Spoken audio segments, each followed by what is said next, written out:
Reliance industry India का number 1 company है Reliance industry. और क्वार्टर 4 में इतना अच्छा रिजल्ट देने के बावजूद भी रिलायंस इंडस्ट्री का शेयर प्राइस ऊपर नहीं जा रहा है। एक ही प्राइस रेंज के अंदर ये फंसा हुआ है। लेकिन क्यों रिलायंस इंडस्ट्री का शेयर प्राइस इतना प्रेशर में है? पहले जहां रिलायंस इंडस्ट्री का शेयर 37p में मिलता था, वो अभी 24 में आपको अवेलेबिलिटी दिखा रहा है। साथ ही रिसेंटली इंडिया का नंबर 1 यूट्यूबर मिस्टर प्रांजल कमरा रिलायंस इंडस्ट्री के ऊपर एक वीडियो लाया था और वहां पे बताया है कि क्यों मिस्टर प्रांजल कमरा रिलायंस इंडस्ट्री के अंदर निवेश नहीं कर रहा है। तो चलिए जानते हैं वो 2 कारण जिसके चलते रिलायंस इंडस्ट्री का शेयर प्राइस ऊपर की तरफ मूव नहीं हो रहा है।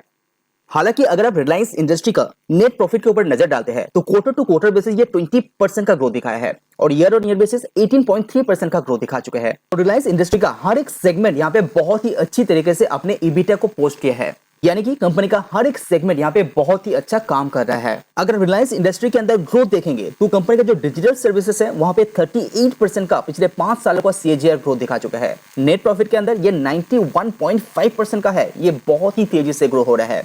रिटेल की बिजनेस देखेंगे तो रेवेन्यू के अंदर 30% का और नेट प्रॉफिट के अंदर 47.5% का 5 साल का सीएजीआर ग्रोथ दिखा चुका है।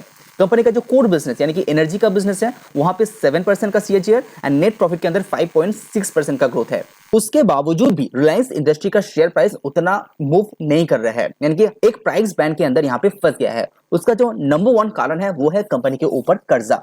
एक टाइम ऐसा था जहां पे रिलायंस इंडस्ट्री अपने कर्जे को यहाँ पे नेट डेट फ्री कर दिया था, यानी कि कंपनी के पास इतना कैश था कि अपने नेट कर्जे को यहाँ पे कंप्लीटली जीरो कर सकता था। लेकिन पिछले 2 सालों में रिलायंस इंडस्ट्री ने यहाँ पे नए बिजनेस को एक्सपेंड करने के लिए अपने यहाँ पे जो कर्जा है उसको फिर से इंक्रीज किया है।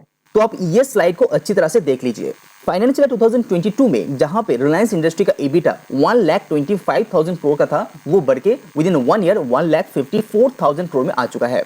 हालांकि कंपनी का नेट डेट यहाँ पे 1 से नीचे है, यानी कि ईबिटा की अमाउंट के हिसाब से ये नीचे है, लेकिन उसके बावजूद भी कंपनी का जो नेट कर्जा है यहाँ पे ऑलमोस्ट 3 गुना से भी ज्यादा हो चुका है। एक साल में कंपनी का नेट कर्जा जहाँ पे 34,800 करोड़ हुआ करता था फाइनेंशियल 2022 में, वो बढ़ के 1,10,000 करोड़ में पहुंच चुका है। लेकिन साथ ही कंपनी का जो कैश का प्रॉफिट है वो यहाँ पे बढ़ा है, लेकिन उस तेजी से यहाँ पे नहीं बढ़ा है। Subscribe now and press the bell icon.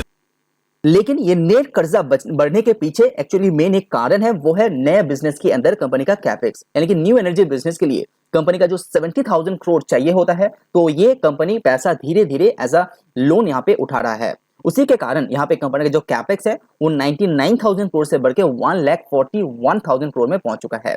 यहाँ पे कंपनी का कैपेक्स सिग्निफिकेंटली इंक्रीज हुआ है।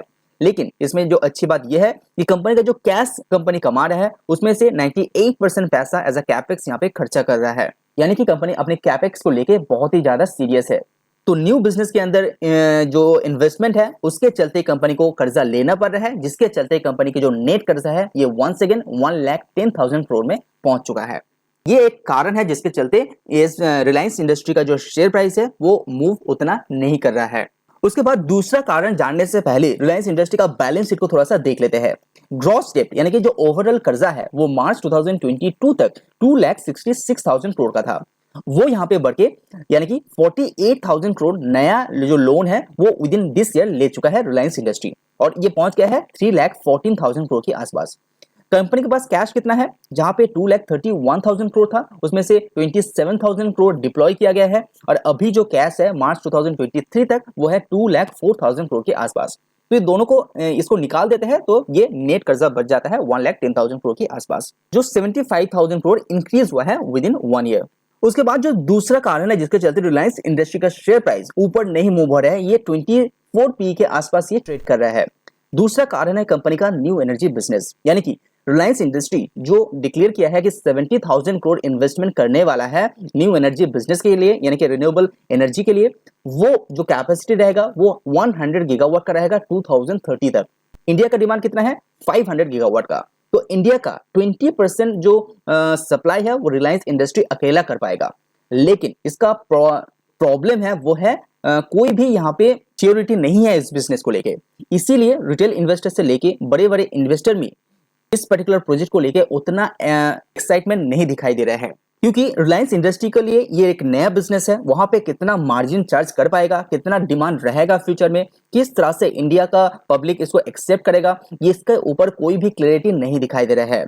और उसके ऊपर अभी तक इन्वेस्टमेंट हो रहा है, जिसको एक्शन में आते हुए भी बहुत टाइम लग सकता है।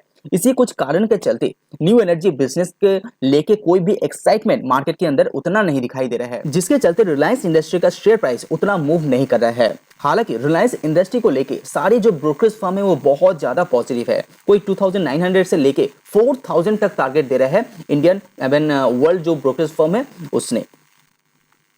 लेकिन मार्केट के अंदर उतना डिमांड नहीं दिखाई दे रहा है रिलायंस इंडस्ट्री का शेयर का। तो ये रहा दो कारण जिसके चलते रिलायंस इंडस्ट्री का शेयर प्राइस यहाँ पे अच्छा रिटर्न नहीं दे रहा है पिछले 1 या 2 साल के लिए। तो अगर आपके पास रिलायंस इंडस्ट्री का शेयर है तो अच्छी तरह से रिसर्च कीजिए, उसके बाद ही होल्ड कीजिए। हालांकि ये पोजीशन बहुत ही स्ट्रांग दिखाई दे रहा है। फ्यूचर में अगर कंपनी का जियो और रिटेल सेगमेंट डिमर्जर होता है तो कंपनी और भी ज्यादा अट्रैक्टिव हो जाएगा और वैल्यू अनलॉक भी यहाँ पे हो सकेगा। तो अच्छी तरह से रिसर्च करने के बाद ही लॉन्ग टर्म के लिए आप होल्ड कर सकते हैं। अगर आपको वीडियो पसंद है तो लाइक जरूर कीजिए, चैनल को सब्सक्राइब कीजिए। आज वीडियो में इतना ही। सी यू ऑन नेक्स्ट वीडियो।